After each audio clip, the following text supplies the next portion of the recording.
cái một sẽ là lu tempo có tham gia từ phòng mình còn nên tôi sẽ chống cơ lu tempo nhân dần nó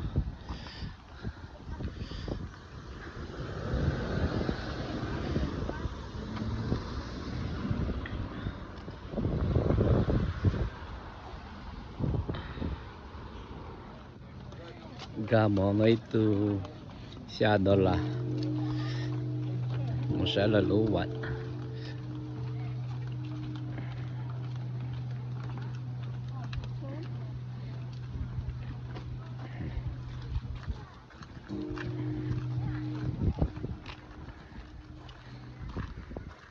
rộng gốc cơ thế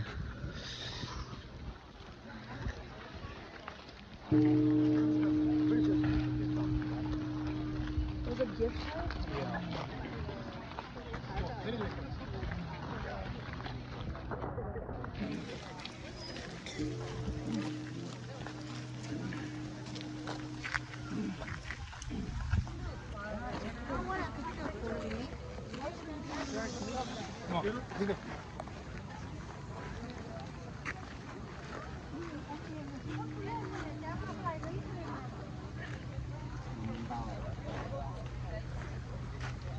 đào lên đào thứ gì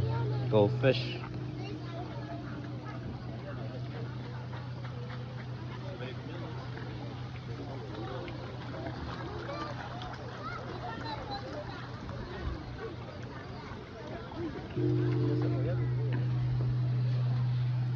tao kể với một xe từ hậu xả lo nhá nè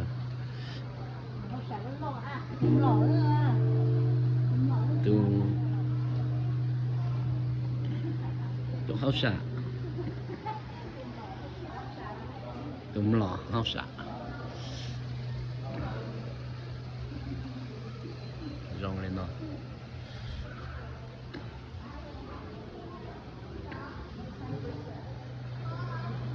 này tôi chống cơ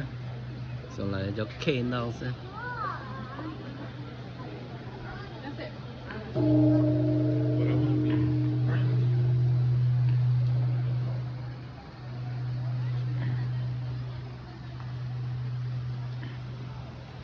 sẽ ta cho bé tận hả